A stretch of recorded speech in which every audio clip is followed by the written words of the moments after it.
ஓம் சாய்ராம். சாய்ராம். என் அன்பு குழந்தையே, உன்னை சுற்றி என்ன நடக்கிறது என்பதை உணர்ந்து கொள். அது புரியாமல் கேட்பவற்றையெல்லாம் செயல்படுத்தி வாழ்வில் உச்சநிலையை அடைந்து விடலாம் என்று நினைக்கிறாய். அது சரியா தவறா என்று ஆராய்ந்து பார்க்க கூட ஏன் மறுக்கிறாய்? எதையும் தீர்க்கமாக அறிந்து கொள்ளாமல் வெளி தோற்றத்தை மட்டுமே வைத்து இப்படி கற்பனையில் வைத்து கொண்டிருக்கிறாய். நீ ஆசைப்படுவதை நான் குறை கூறவில்லை. ஆனால் அது நிராசையாகி மனமுடைந்து போகக்கூடாது என்பதற்காகத்தான். எந்த செயலையும் செய்வதற்கு முன் நிதானத்தோடு இரு என்று கூறுகிறேன். நம்பிக்கையும் பொறுமையும் தான் உனக்கு நல்லது செய்யும். காலதாமதமாயினும் அது நிச்சயம் நடக்கும். எனக்கு மட்டும் ஏன் எதுவும் சரியாக அமையவில்லை, என் வாழ்க்கை எப்பொழுதும் சிறப்பாக அமையும் என்ற எண்ணத்தை முதலில் விடு. உனக்கு கிடைத்த வாழ்க்கையை எண்ணி மகிழ்ச்சி கொள். ஏனெனில் உனக்கு சாதாரணமாக தோன்றும் வாழ்க்கையானது பலருக்கு கனவாக இருக்கிறது. வாழ்க்கையில் நீ உயர்ந்த நிலையை அடைய வேண்டும் என்றால் கோபத்தை குறைத்து கொள்ள வேண்டும். உதாரணத்திற்கு, ஒரு வீட்டின் அடுப்படைக்குள் பாம்பு தெரியாமல் சென்றுவிட்டது. உள்ளே உள்ள பாத்திரங்கள் மேல் மெல்ல ஊர்ந்து போகும்போது ஏதோ ஒரு கூர்மையான பொருளால் அதோட உடலில் சிறிது காயம் ஏற்பட்டது. உடனே கோபத்தோடு அங்கு இருந்த ஒரு கூரான பொருளை கடிக்க முயன்றது. அது கத்தி. இப்போது கத்தி அறுத்ததால் அதன் வாயிலிருந்து இரத்தம் வர ஆரம்பித்தது. பாம்புக்கு கோபம் தலைக்கேறி அந்த கத்தியை சுற்றி வளைத்து கொள்ளும் நோக்கத்தோடு சுத்தி இருக்க ஆரம்பித்தது. தன் பலம் முழுவதையும் சேர்த்து கடைசியில் என்ன ஆயிற்று? முழு உடலும் கத்தியால் வெட்டப்பட்டு காயமாகி இரத்தம் கொட்ட ஆரம்பித்தது. என்ன நடக்குதுன்னு புரிந்து கொள்வதற்கு முன்பே அந்த பாம்பு தனது செயலாலேயே உடல் துண்டாக்கப்பட்டு இறந்து போனது. இதேபோல் தான் நாமும் நமது வாழ்க்கையிலும் மற்றவர்கள்கிட்ட தேவையில்லாத வார்த்தைகளை உபயோகப்படுத்தி விடுகிறோம். அதன் வீரியம் நம்மையே தாக்கும்போது நாம் செய்த தவறு என்ன என்பதை உணர்ந்து விலகி போகாமல் கடினமான வார்த்தைகளை பிரயோகிக்க ஆரம்பித்து அதன் விளைவாக நமது மன நிம்மதியை இழந்து தேவையற்ற கோபம், பதட்டம், மன அழுத்தம் இவற்றால் உள்ளதையும் உடல் நலத்தையும் கெடுத்துக்கொண்டு நம்மையே இழந்து விடுகிறோம். எனவே தேவையற்ற கோபத்தை விடு. நீ இன்பமாய் வாழ்வாய். என் வார்த்தைகள் மீது நம்பிக்கை வைத்து செயல்படு. வாழ்க்கையில் நடப்பவையெல்லாம் நன்மைக்கே. உன்னை நீயே பலவீனன் என்று நினைப்பது உனக்கு பொருந்தாது. நான் ஒரு வெற்றி வீரன் என்று எப்போதும் உனக்குள்ளேயே சொல்லிக்கொள். மின்னல் வேகத்தில் உனக்குள் ஒரு புதிய மாற்றம் ஏற்படுவதை நீ காண்பாய். நம்முடைய வாழ்நாளில் அச்சம் என்பது தவிர்க்கப்பட வேண்டும். அச்சமும் பயமும் நம்முடைய முன்னேற்றத்தை தடை செய்யும். நாம் செல்லும் பாதை இருளாக இருந்தால் பயமாயிருக்கிறது என்று புலம்பி திரியாமல் அங்கு விளக்கேற்ற முயற்சிக்க வேண்டும். இல்லையெனில் வெளிச்சம் தேடி பயணிக்க துவங்க வேண்டும். தைரியமாக செயல்பட்டால் வெற்றி உறுதி. மனதில் ஏன் இவ்வளவு குழப்பம்? ஒரு இடத்தில் இப்படி நிலையில்லாமல் இருந்தால் எப்படி உன் வாழ்க்கை நீ நிம்மதியாய் வாழ்வாய்? மனதில் இருக்கும் அனைத்து பிரச்சனைகளுக்கும் காரணம் நீ. நல்லது கெட்டது என எல்லாவற்றையும் நீ குவித்து வைத்துள்ளாய். நல்ல நிகழ்வுகளை மனதில் பதிந்து இருந்தால் பிரச்சனை இல்லை. ஆனால் நீயோ எதிர்மறை நிகழ்வுகளை மனதில் பதித்து வைத்திருக்கிறாய். அதுதான் உன் எண்ணங்களையும் பாதிக்கின்றது. மறக்க வேண்டும் என்று சில விஷயங்கள் இருக்கிறது. அதுதான் உன் நிம்மதிக்கு நல்லது. இப்படி சஞ்சலம் அடைந்து இருப்பதால் தான் உன் குறிக்கோளில் நீ பயணிக்க தடுமாறுகிறாய். தெரிந்தோ தெரியாமலோ மனித உள்ளங்கள் செய்யும் தவறு இது. அதற்கு அவர்கள் சில நிகழ்வுகளை சந்தித்துதான் ஆக வேண்டும். அதற்காக பயந்து உன் வெற்றியை நோக்கிய குறிக்கோள்கள் இப்படி தடுமாறுகிறாயே. வழி என்றவுடன் உனது உச்சரித்து சொல்லி வழியை தாண்டி வருகிறாய். அதை போலவே தான் சஞ்சலமான நிலையும் உன் நிம்மதிக்கு தரும் வழிதானே. அதில் ஏன் பெயரை சொல்ல உன் நாவு வரவில்லை? துன்பத்தை கண்டு எவ்வளவு தூரம் ஓடுவாய்? ஒரு நாள் ஒரு இடத்தில் நின்று தான் ஆக வேண்டும். அந்த தருணத்தில் துன்பம் உன் கழுத்தை நெருக்கும் போது திணறுவாய். அதற்கு முதலிலே அதை நீ தீர்த்து எதிர்த்து நின்று போராடு. விடாமுயற்சியுடன் கடின உழைப்பில் போராடு. நான் உன் பக்கம் இருப்பேன். என்றும் நீ ஜெயித்து நிறைவாய் வாழ்வாய். உன் பாதையில் உன் அப்பா உனக்கு துணை நிற்க மாட்டேனா? உன்னில் மாசு என்ற சொல் வராமல் நான் பார்த்து கொள்வேன். மாயை, விதி போன்ற சூழல்களால் தான் உன் மனம் சில நேரம் ரணத்தை சந்திக்கின்றது. விரைவில் அதை சரி செய்வேன். அதுவரை உனக்கு நான் கொடுக்க இருக்கும் 2 பொக்கிஷங்களை பத்திரமாக உன் மனதிலும் புத்தியிலும் வைத்து உனக்கான பாதையில் நீ பயணம் செய். என் துணை உனக்கு எப்போதும் இருக்கும். சில நேரம் என் குழந்தையின் நலனுக்காக வழிகளுடன் நடக்க வைப்பதே தீர்மான சூழலாய் அமைகிறது. ஆனால் அது நீண்ட நாள் தொடரும் அளவிற்கு நான் உன் சாய் தேவா அதை விட மாட்டேன். நீ உன்னில் பார்க்கும் அனைத்துமாய் நான் இருப்பேன். நிச்சயமாக எல்லா செல்வ வளங்களையும் பெற்று சீரும் சிறப்புமாய் நல்ல பெயருடன் மகிழ்ச்சியான வாழ்க்கையை பெறுவாய். அதற்கு நான் பொறுப்பு. என் மீது நம்பிக்கை வைத்து பொறுமையாக காத்தீர். நீ எனக்கு இவ்வளவு அன்பை கொடுக்கும் போது நான் எப்படி உன்னை வெறுமையாக விடுவேன்? உனக்கு தேவையான அனைத்து பொருட்களையும் நான் தருவேன். ஒழுக்கமான மனிதனாக இரு. இதற்கு விலை ஒன்றுமில்லை. இந்த உலகில் நமக்கு சொந்தமாக ஒரு பொருள் இல்லை என்பதை அறிந்து கொள்ளுங்கள். அது அனைத்தும் நம் நேரம் முடிவதற்குள் குத்தகைக்கு விடப்பட்டு விட்டது என்று பணிவாக இருங்கள். உன் வாழ்க்கை சுமையாக இல்லாமல் இருக்க நீ சிலரை மறந்துவிடு, சிலரை மன்னித்துவிடு, சிலரை கடந்துவிடு. யாரையும் தூக்கி சுமக்காதே. என்றும் சோகமே வாழ்க்கையாகாது. அதுபோல் என்றும் சுகமாகவே வாழ்ந்து விடவும் முடியாது. சிமிட்டும் இமைகள் ஒரு நொடி இருட்டினால்தான் நம்மால் பல நொடிகள் வெளிச்சத்தில் வாழ முடியும். 1000 முறை சிந்தியுங்கள், ஒரு முறை முடிவெடுங்கள். அறிவை பெருக்குவதில் பேராசைக்காரனாயிரு. முன்னேற துடிப்பதில் ஆர்வமாயிரு. முயற்சி செய்வதில் பிடிவாதக்காரனாயிரு. கர்வம் கொள்வதில் கஞ்சனாக இரு. கவலை கொள்வதில் சோம்பேறியாக இரு. கோபம் கொள்வதில் கருமியாக இரு. கொஞ்சி பேசுவதில் வள்ளலாக இரு. எதிர்ப்பை வெல்வதில் முரடனாயிரு.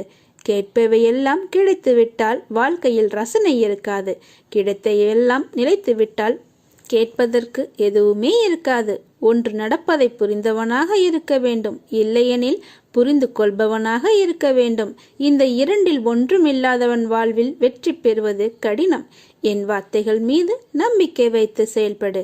வாழ்க்கையில் உயர்ந்த நிலையை அடைவாய். உனக்கு எல்லா சூழ்நிலைகளிலும் நான் துணை நிற்பேன்.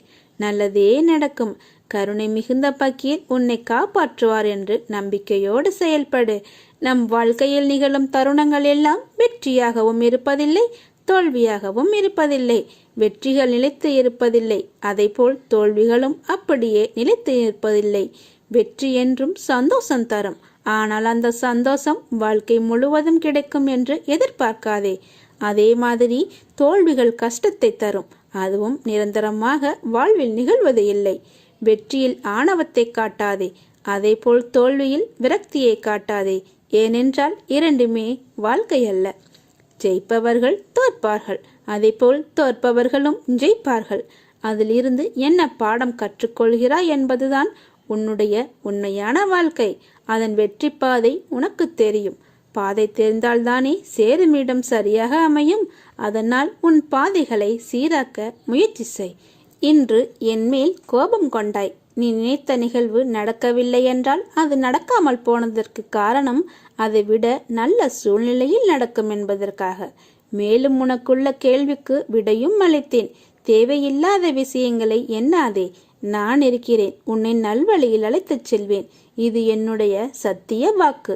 என் குழந்தைகள் கோபித்துக் கொள்ளலாம், ஆனால் நான் உன்னை கோபித்துக் கொள்ள மாட்டேன். அப்படி நான் கோபம் கொண்டாலும் என் பிள்ளையான உன்னை நல்வழிப்படுத்துவதற்குதே என்பதை புரிந்து கொள். என்றும் துணையாயிருந்து என் இதயத்தில் அரவணைத்து காப்பேன். இன்றும் நான் உயிரோடு இருக்கிறேன் என்று உறுதியாக நம்பு. யார் கைவிட்ட போதிலும் என் பக்தனாகிய உன்னை நான் என்றும் கைவிட மாட்டேன். இது சத்தியம். உன் வாழ்வில் பக்குவம் என்ற நிலை என்றால் என்ன என்பதை புரிந்துவிட்டாய் அல்லவா? உலகத்தில் எனது சந்தோஷமும் நிம்மதியும் என்னிடம்தான் இருக்கிறது. சூழ்நிலைகளை கையாளும் முறையில்தான் எனது நிம்மதி அடங்கியுள்ளது. எதிரே கூர்மையான என்ன ஆயுதங்கள் வந்தாலும் எனது நிலை, எனது மன அமைதி நான் பார்த்து கொள்வேன். அவர்களின் எதிர்மறை சொல்லோ செயலோ என்னை எந்த வகையிலும் பாதிக்காது. ஏனென்றால் நான் தீங்கு செய்யவில்லை. அதனால் பயம் எனக்கு வேண்டாம். அதையும் தாண்டி அவர்களால் எனக்கு துன்பம் வருகிறது என்றால் அதை என் சாயப்பா பார்த்து கொள்வார் என்று நினைப்பதுதான் உன்னுடைய பக்குவத்தின் உயர்நிலை. என் தேடல்களுக்கான அனைத்தும் அர்த்தமும் என்னிடம், என் ஆத்மாவான சாய்தேவாவிடம்தான் இருக்கின்றது. உன் நம்பிக்கை, உன் பக்தியின் உயர்நிலையில்தான் உன் அழகு பிறக்கின்றது. உன்னிடம் ஒன்று கூறுகிறேன். நீ இல்லையே நான் உன் சாய்தேவா இல்லை. உன் அம்மாவாக, அப்பாவாக அனைத்து உன்னை ஆசீர்வாதங்களுடன் நான் உன்னை வாழ்த்துவேன். உனக்கான வாழ்க்கை உன்னிடம் வந்து சேரப்போகிறது. அனைத்தும் நீங்கள் என்ன செய்தாலும் எனது நல்லதிற்கே என்று நினைக்கும் என் பிள்ளைக்கு எந்தவித கஷ்டங்களையும் நான் நேர விட மாட்டேன். உன் கஷ்ட காலங்கள் இதோ முடிவுக்கு வந்துவிட்டது. நீ இழந்த அனைத்தும் உன்னிடம் வந்தடையும் நேரம் வந்துவிட்டது. சாயிருக்க உனக்கென்ன துன்பம் வந்துவிடும்? உன்னுடைய வாழ்க்கை மற்றவர்களுக்கு உதாரணமாக போகிறது. தினம் தினம் ஏதோ ஒரு கஷ்டத்தில் சிறைப்பட்டு அதனுடன் போராடி வழி தெரிந்து வெளியே வருவதற்குள் போதும் போதும் இந்த வாழ்க்கை என்ற எண்ணம் தோன்றுகின்ற அளவிற்கு துன்பத்தால் நெறிப்பட்டு சிக்கியுள்ளாய். மனிதனாய் பிறந்த எல்லோருக்கும் இந்த மண்ணுலக வாழ்க்கையில் இதே போன்ற ஒரு காலம் வரத்தான் செய்யும். என்ன செய்வது? எல்லாம் விதியின் விளையாட்டு. உலகியல் வாழ்க்கையில் இடம்பெற்ற அமைப்பாய் உருவாகி இருக்கிறது. உன்னுள் இருக்கும் பலத்தை சோதித்து உனக்கு உன்னையே காண்பிக்கத்தான் நான் உனக்கு வரும் கஷ்டத்தை வேறு ரூபத்தில் திருப்பியுள்ளேன். விதிவசத்தால் உனக்கு இந்த காலம் கடினமாக இருக்கலாம். ஆனால் அது உன்னை அறிந்து உன்னை உனக்கு புரிய வைக்கவும் தான் இத்தனை செய்கைகளையும் நான் செய்கிறேன். நீ சிறகு விரித்து பறக்கப் போகிறாய். கண்டிப்பாக உன் தேவைகளை பூர்த்தி செய்யப்பட்டு என் ஆசீர்வாதங்களுடன் வந்தடையும் நாள் தொலைவில் இல்லை, மிக மிக அருகில் வந்துவிட்டது. இவ்வுலகில் மனிதன் தன்னைத்தானே தேற்றிக் கொள்ளத்தான் அதிகம் போராட வேண்டியிருக்கிறது. அதற்கு காலமும் மௌனமும் நம்பிக்கையும் விட சிறந்த ஆறுதல் வேறொன்றுமில்லை. எந்த ஒரு சூழ்நிலையிலும் செய்த தவறை மறைக்க அடுத்தவர் மீது பழி போடாதே. முடிந்தவரை செய்த தீங்கை ஒப்புக்கொண்டு மன்னிப்பு கேட்டுவிடு. ஏற்கவில்லை என்றாலும் பரவாயில்லை. தகுதியுள்ளவர்கள் மட்டுமே இவ்வுலகில் வெற்றி பெற முடியும். இது காலத்தின் தீர்ப்பு. எவரையும் உயர்த்தி பிடிப்பதால் உயர்ந்து விடுவதும் இல்லை, தாழ்த்தி பேசுவதால் தாழ்ந்து விடுவதும் இல்லை. நீ உன்னுடைய ஆற்றலையும் கடமைகளையும் ஒழுங்காக செய். நீ எதையாவது மாற்ற விரும்பினால் முதலில் அந்த எண்ணத்தை மாற்று. நீ மாறாமல் எதுவும் மாறாது. நம்பிக்கையுடன் கூடிய முயற்சி எப்போதும் தோல்வி அடைவதில்லை. எளிய வாழ்க்கையும் உயர்ந்த சிந்தனையும் இருந்துவிட்டால் எப்போதும் மகிழ்ச்சிக்கு குறைவிருக்காது. இரக்க உணர்வு மிகுதியானால் துன்பங்கள் குறையும், மகிழ்ச்சி பன்மடங்காகும். அது மட்டுமின்றி இரக்கம் ஒரு மனிதனின் ஆரோக்கியத்தை வலுப்படுத்தும். அன்பு செலுத்தினால் மனிதன், இரக்கம் கொண்டால் புனிதன். எனவே கவலை கொள்ளாதே, கலங்காதே. நான் இருக்கிறேன் நிழலாக என்றும் உனக்காக. நீ செல்லும் இடமெல்லாம் வருவேன். ஒரு மனிதனின் வாழ்வும் தாழ்வும், உயர்வும் மேன்மையும், வீழ்ச்சியும் மாட்சியும் அவனது நாவில்தான் குடியிருக்கின்றன.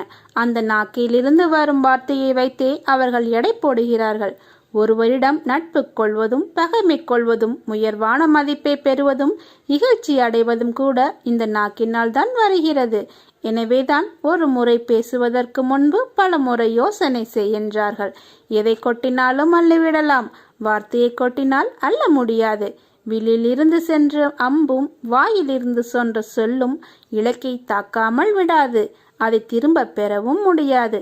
தீயினால் சுட்ட புண் புண்ணாகி ஆறிவிடும்.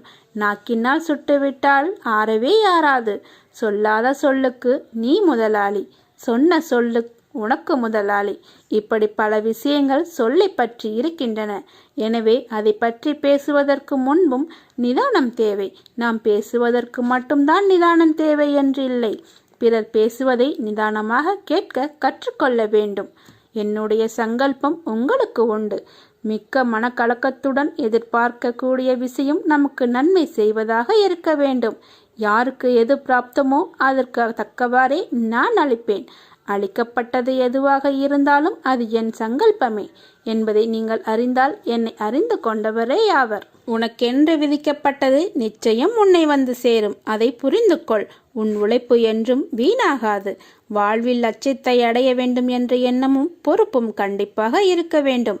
அதே சமயம் எதையும் ஏற்றுக்கொள்ளும் பக்குவமும் அவசியம் வேண்டும். இந்த வாழ்க்கையே எனக்கு வேண்டாம் என்று சொல்லும் அளவிற்கு அனுதினமும் ஏதாவது ஒரு கஷ்டம் எனக்கு மட்டும் வந்து கொண்டே இருக்கிறது என்று புலம்பாதே. நான் உனக்கு பல முறை கூறிவிட்டேன், இந்த உலகில் உள்ள அனைவருக்கும் இது போன்ற நிகழ்வுகள் நடந்து கொண்டு தான் இருக்கிறது என்று. உனக்கு பெரிதாக தெரியும் பிரச்சனை மற்றவருக்கு சிறிதாக படும். உனக்கு சிறிதாக இருக்கும் பிரச்சனை மற்றவர்களுக்கு தலையாய பிரச்சனைகளாக இருக்கும். உன்னுடைய பலத்தை நீயே நம்பவில்லையெனில் வேறு யார் நம்புவது?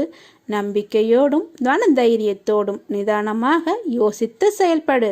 உன் காரியம் நிச்சயம் கைகூடும். நிகழ்காலம் உனக்கு கடினமாக இருந்தாலும் அது நிரந்தரம் என்று நினைத்து கொள்ளாதே. நிலைகள் மாறும், காலம் மாறும். உன் அப்பா நான் மாற்றுவேன். உன்னுடைய எல்லா பொறுப்புகளும் என்னுடைய பொறுப்பாகும். பாபாவிடம் பூரண சரணாகதி அடைந்த எல்லா பக்தர்களுக்கும் பாபாவின் இந்த வாக்குறுதி பொருந்தும். அத்தகைய பக்தர் மற்றும் அவரது குடும்பத்தினரின் எல்லா பொறுப்பும் பாபாவின் தெய்வீக தோள்களால் தாங்கப்படுகிறது. எந்தவித தீங்கும் நேரும் என நினைக்கவும் வேண்டிய அவசியமில்லை. பாபா உன்னுடன் உன் குடும்பத்துடனும் இருக்கிறார். நீ கை நீட்டி ஒருவருக்கு உதவி செய்வதால் மட்டும் நிம்மதி வருவதில்லை. மனதார இவர் நன்றாக இருக்க வேண்டும் என்று ஆத்மார்த்தமாக நினை. உனக்கு நிம்மதி என்ற காற்று தென்றலாய் வீசும். சந்தோஷமும் நிம்மதியும் வெளியே தேடாதே. ஏனென்றால் அது வெளியில் இல்லை, உனக்குள் தான் உன்னை மாற்றும் எல்லா மாறுதல்களும் இருக்கிறது. உன்னை முதலில் நீ நம்பு. உன்னுடைய காலம் வரும் வரை ஊமையாக பொறுத்திரு. உள்ளத்தாலும் உடலாலும் ஓய்வின்றி உழைத்திடு. எந்த நொடியும் மாற்றம் வரும். எதிரிக்கு சொல்லிவை. அடுத்த நொடி உனக்கே ஆர்வத்தை அள்ளிவை. சூடுபட்ட மண்புழுவாய் சுறுசுறுப்பாய் உன்னில்வை. உலகமே உன் கையில்தான்.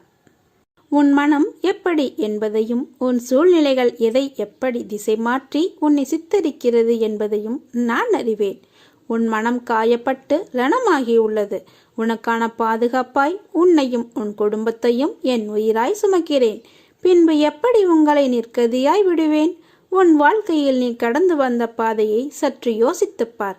வித்தியாசம் நிறைய இருக்கிறது என்பதை புரிந்து கொள்வாய். ஒரு பூ பூக்க அது மொட்டாய் இருக்கும்போது அது பூவாய் மலர அது எதிர்கொள்ளும் விஷயங்கள் என்ன என்பதை நீ அறிவாயா? அதுவும் உயிருள்ள ஒரு ஜீவன்தான். ஆனால் அதற்கான நேரம் இவ்வுலகில் ஒரு நாள்தான். அது பூவாய் பூக்கும் அற்புதத்தை யாரும் கண்டதில்லை. ஒரு நாள் ஆயுள் கொண்ட அந்த மொட்டு பூவாய் பூக்க அது சந்திக்கும் விஷயங்கள் அதிகமான சூரிய வெளிச்சம், அதிகமான மழை, பனி, சில நேரம் சூரிய வெளிச்சமும் தண்ணீரும் இல்லாமல் கூட போகலாம். ஆனால் இவையெல்லாம் அதற்கு சவாலான விஷயம்தான். அதை தாண்டிதான் அது பூக்கின்றது. இப்படி ஒரு நாள் ஆயுளை கொண்ட பூ இவ்வளவு தைரியமாய் செயல்படுகிறது என்றால் வாழ்க்கையில் பிரச்சனைகளையும் கஷ்டங்களையும் கடந்து அதில் உன்னால் வெற்றி என்ற மலராய் பூக்க முடியும்.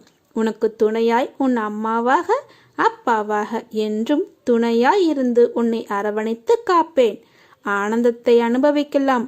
நான் உனக்குள் இருக்கும்போது நீ வேறாக எங்கும் இருக்க முடியும். உனக்கும் எனக்கும் இடையில் தூரம் என்பது மாயை. அதுவே சுவர் போன்ற தடையாகும். அதை தகர்த்தெறி. அப்போது நாம் இருவரும் ஒன்று சேரலாம், ஆனந்தத்தை அனுபவிக்கலாம். நான் உனது கரங்களை பிடித்துள்ளேன். தைரியமாக நட. நம்பிக்கையோடு இரு. வெற்றி உனதே. நீங்கள் அனுபவிப்பது உங்களிடம் இருப்பது நான் உங்களுக்கு ஆசீர்வதித்து கொடுத்ததாகும் என்பதை நீங்கள் அறிந்தால் உங்களுக்கு சுபம் ஏற்படும். இந்த உலகம் இன்னும் உன்னை போல மாறவில்லையே என்று நான் அடிக்கடி நினைத்துக் கொள்கிறேன். எத்தனை கவலை கஷ்டங்களை நீ தைரியமாக சந்தித்து அனைத்திலும் வெற்றி பெற்று வெற்றி கிடைக்காதவற்றில் இதில் விருப்பமில்லை என்று ஒதுங்கி தள்ளி, அடடா இது நடந்து வந்த பாதைகளை நான் திரும்பி பார்க்கிறேன். பொறுமையாகவும் பெருமிதமாகவும் இருக்கிறது. மலைப்பான நாட்களும் நிமிடங்களும் கடந்து போன பிறகு இதற்காகவா இவ்வளவு நாள் கஷ்டமும் கவலையும் பட்டோம் என்று நினைத்து ஒவ்வொருவரும் வருத்தப்படுவார்கள். ஒளிந்து போயின துன்பம் என இத்தகைய நேரங்களில் நீ நினைத்து பார்க்கிறாய். எதுக்காக இவ்வளவு கஷ்டங்களை நீ எனக்கு தந்திருக்கிறாய் என்று அடிக்கடி நீ என்னை கேட்கிறாய். நான் உனக்கு கஷ்டங்களை என்றும் தந்திட நினைத்தது கூட கிடையாது. அனுபவங்களை தரவே நான் நினைப்பேன். உன்னால் முடியாத போது கை நீட்டி நான் இழுத்து கொள்வேன். எதுவெல்லாம் உனக்கு நடக்கிறதோ அவையெல்லாம் ஏற்கனவே தீர்மானிக்கப்பட்டவை. அதைதான் விதி என்கிறார்கள். தோல்வி வருவது போன்ற நிலை வந்தாலும் என்னுடைய அருள் நீ செய்கிற புண்ணியம் ஆகியவற்றால் தவிர்த்துவிட முடியும். இதைத்தான் விதியை மாற்றுவது என்பார்கள். இந்த விதியை மாற்றும் இயல்பு என் அருளால் இயற்கையாகவே உனக்கு அளிக்கப்பட்டுள்ளது. நீ எவ்வளவோ சோதனைகளை கடந்து விட்டாய். உன் துக்கம் எல்லாம் முடிந்து போயின. மகிழ்ச்சியின் படிகளில் தடம் பதிக்க தொடங்கிவிட்டாய். நான் உனது கரங்களை பிடித்துள்ளேன். தைரியமாக நட. நம்பிக்கையோடு எழு, வெற்றி உன் பக்கம் இருக்கிறது. நீ மனிதரிடம் மனிதனாக பழகு, அன்பாக பழகு, அவருக்கு ஆறுதல் அளிக்கும் முறையில் பழகு, காலத்தோடு பழகு, என் சிந்தனையுடன் பழகு, யாருக்கும் சிரமம் ஏற்படாத வகையில் பழகு. அதே போன்று உன் பேச்சும் அமைதியுடன் இருக்கட்டும். நேற்றைய மனிதனின் குணம் இன்று பார்க்க முடியாது. குணங்கள் மாறிக்கொண்டே இருக்கும். யாரையும் அவர்களின் உருவத்தை வைத்து எடை போடாதே. அறிவை உலகம் வாழ்த்தும். அறிவு அடங்கியிரு. பிறகு அந்த அறிவு உன்னை அறிவிற்கு அப்பால் அழைத்து கொண்டு உன்னை என்னிடம் கொண்டு வந்து சேர்க்கும். உங்களிடம் நான் காட்டுவது மௌனம். நம்முடைய வார்த்தைகளை பாபா செவி கொடுத்து கேட்கவில்லையே, இப்படி மௌனமாக இருக்கிறாரே என்று நீங்கள் நினைக்கலாம். பாபா என்னை கண் எடுத்து பார்க்கவில்லை என்றும் நினைக்கலாம். அந்த நினைவை அறவே ஒழித்து விடுங்கள். ஏனெனில் என் விருப்பமே சதா உங்களுடன் இருப்பதே. எத்தனை பேர்கள் உங்களில் என்னை அவர்களின் உயிர் மூச்சாக நினைக்கிறார்கள். அப்படி அவர்கள் என் நாமத்தை சதா காலமும் சாயி சாயி சாயி என்று சொல்லிக்கொண்டே வந்தால் நான் அவர்களை விட்டு போவதற்கு எனக்கு வேறு இடமே கிடையாது. என் பக்தர்களின் இதய கமலமே நான் வீற்றிருக்கும் சிம்மாசனம். என்னை நம்பி ஏமாந்தவர்கள் என்பது பேச்சிற்கே இல்லை. நான் எப்போதும் உங்களுடன் இருக்கிறேன். உங்கள் வாழ்க்கை பயணத்தை தொடர்ந்து நிம்மதியாக இருங்கள். நான் இருக்கிறேன், கவலை வேண்டாம். நான் கொடுப்பதெல்லாம் நன்மைக்கே என்று நினைத்து நான் கொடுப்பதை பக்தி சிரத்தையோடு அடக்கத்தோடும் நீங்கள் வாங்கிக் கொள்ள வேண்டும். நல்லதே நடக்கும்.